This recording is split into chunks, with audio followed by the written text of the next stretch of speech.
بسم اللہ الرحمن الرحیم۔ شروع اللہ کے نام سے جو بڑا مہربان نہایت رحم والا ہے۔ السلام علیکم۔ دنیا میں بہت سے ایسے لوگ ہیں جو غربت اور مفلسی میں اپنی ساری زندگی گزار دیتے ہیں، لیکن کچھ لوگ ایسے بھی ہوتے ہیں جو مرنے کے بعد بھی کروڑوں روپے کماتے ہیں۔ اس میں کسی شک و شبہ کی گنجائش نہیں ہے۔ مرنے کے بعد دنیا کی دولت دنیا میں ہی رہ جاتی ہے، انسان کے اعمال ہی اس کے ساتھ جاتے ہیں۔ آج کی ویڈیو میں ہم ایسے ہی ایک شخص مائیکل جیکسن کی زندگی کے بارے میں بات کرنے جا رہے ہیں، جنہیں پاپ موسیقی کا بادشاہ بھی کہا جاتا ہے۔ مائیکل جیکسن ایک ایسا انسان جو نظام فطرت کو شکست دینا چاہتا تھا۔ اسے 4 چیزوں سے سخت نفرت تھی۔ اسے اپنے سیاہ رنگت سے نفرت تھی، وہ گوروں کی طرح دکھائی دینا چاہتا تھا۔ اسے گمنامی سے نفرت تھی، وہ دنیا کا مشہور ترین شخص بننا چاہتا تھا۔ اسے اپنے ماضی سے نفرت تھی، وہ اپنے ماضی کو اپنے آپ سے کھرچ کر الگ کر دینا چاہتا تھا۔ اسے عام لوگوں کی طرح 70-80 برس میں مر جانے سے بھی نفرت تھی، وہ 150 سال تک زندہ رہنا چاہتا تھا۔ وہ ایک ایسا گلوکار بننا چاہتا تھا جو 150 سال کی عمر میں لاکھوں لوگوں کے سامنے ڈانس کرے، اپنا آخری گانا گائے، 25 سال کی گرل فرینڈ کے ماتھے پر بوسہ دے اور کروڑوں مداحین کی موجودگی میں دنیا سے رخصت ہو جائے۔ مائیکل جیکسن کی آنے والی زندگی ان 4 خواہشوں کی تکمیل میں بسر ہوئی۔ اس نے 1982 میں اپنا دوسرا البم تھرل لانچ کیا۔ یہ دنیا میں سب سے زیادہ بکنے والا البم تھا۔ ایک ماہ میں اس کی 6.5 کروڑ کاپیاں فروخت ہوئی تھی اور یہ gains book of world record کا حصہ بن گیا۔ مائیکل جیکسن اب دنیا کا مشہور ترین گلوکار تھا، اس نے گمنامی کو شکست دے دی تھی۔ مائیکل نے اس کے بعد اپنی سیاہ جلد کو شکست دینے کا فیصلہ کیا اور پلاسٹک سرجری شروع کروا دی۔ امریکہ اور یورپ کے 55 چوٹی کے پلاسٹک سرجنز کی خدمات حاصل کی، یہاں تک کہ 1987 تک مائیکل جیکسن کی ساری شکل و صورت، جلد نقوش اور حرکت سکنات بدل گئی تھی۔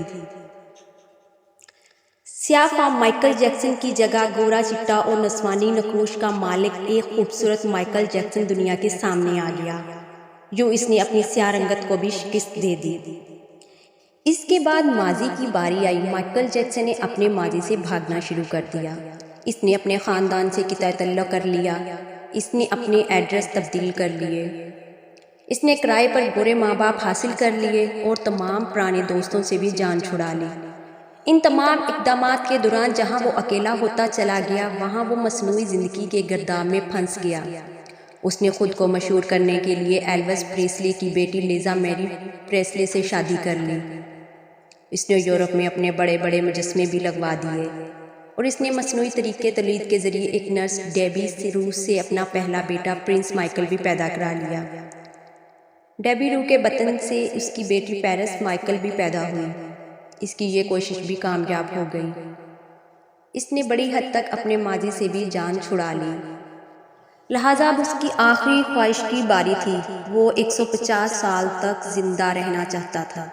مائیکل جیکسن طویل عمر پانے کے لیے دلچسپ حرکتیں کرتا تھا، مثلاً وہ رات کو آکسیجن ٹینٹ میں سوتا تھا۔ وہ جراثیم، وائرس اور بیماریوں کے اثرات سے بچنے کے لیے دستانے پہن کر لوگوں سے ہاتھ ملاتا تھا۔ وہ لوگوں میں جانے سے پہلے منہ پر ماسک چڑھا لیتا تھا۔ وہ مصنوعی خوراک کھاتا تھا اور اس نے مستقل طور پر 12 ڈاکٹر ملازم رکھے ہوئے تھے۔ یہ ڈاکٹر روزانہ اس کے جسم کے ایک ایک حصے کا معائنہ کرتے تھے۔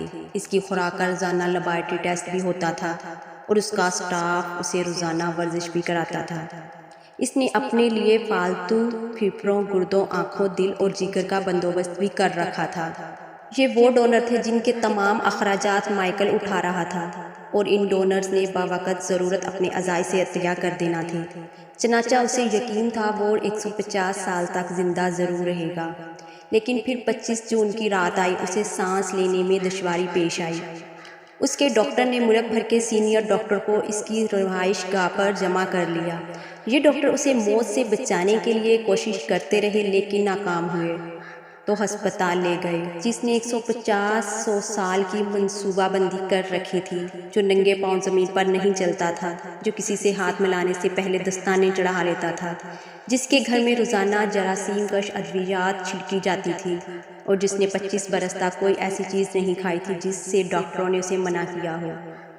وہ شخص صرف 50 سال کی عمر میں اور صرف 30 منٹ میں انتقال کر گیا۔ اس کی روح چٹکی کے دورانیے میں جسم سے پرواز کر گئی۔ مائیکل جیکسن کے انتقال کی خبر گوگل پر 10 منٹ میں 8 لاکھ لوگوں نے پڑھی۔ یہ گوگل کی تاریخ کا ریکارڈ تھا۔ اور اس ہیوی ٹریفک کی وجہ سے گوگل کا سسٹم بیٹھ گیا اور کمپنی کو 25 منٹ تک اپنے صارفین سے معذرت کرنا پڑی۔ مائیکل جیکسن کا پوسٹ مارٹم ہوا تو پتہ چلا وہ بہت زیادہ احتیاط کی وجہ سے اس کا جسم ڈھانچہ بن چکا تھا، وہ سر سے گنجا ہو چکا تھا، اس کی پسلیاں ٹوٹی ہوئی تھیں، اس کے کولہے، کندھے، پسلیوں اور ٹانگوں پر سوئیوں کے بے تحاشا نشان تھے۔ وہ پلاسٹک سرجری کی وجہ سے پین کلر کا محتاج ہو چکا تھا۔ چنانچہ وہ روزانہ درجنوں انجیکشن لگواتا تھا، لیکن یہ انجیکشنز، یہ احتیاط اور یہ ڈاکٹر بھی اسے موت سے نہیں بچا سکے، اور وہ ایک دن چپ چاپ اس جہان سے چلا گیا۔ یوں اس کی آخری خواہش پوری نہ ہو سکی۔ مائیکل جیکسن کی موت ایک اعلان ہے۔ انسان پوری دنیا کو فتح کر سکتا ہے لیکن وہ اپنے مقدر کو شکست نہیں دے سکتا۔ وہ موت اور موت اس کو لکھنے والے کا مقابلہ نہیں کر سکتا، چنانچہ کوئی راک سٹار ہو یا فرعون، وہ 2 ٹن مٹی کے بوجھ سے نہیں بچ سکتا، وہ موت کو شکست نہیں دے سکتا۔ لیکن حیرت ہے کہ ہم مائیکل جیکسن کے انجام کے بعد بھی خود کو فولاد کا انسان سمجھ رہے ہیں۔ ہمارا خیال ہے ہم موت کو دھوکہ دے دیں گے، ہم 150 سال تک زندہ رہیں گے۔ اللہ کریم ہمیں عمل کی توفیق بخشے اور اپنے حفظ و امان میں رکھے، آمین۔ ویڈیو پسند آنے کی صورت میں ویڈیو کو لائک اور چینل کو سبسکرائب کر لیں۔ جزاک اللہ۔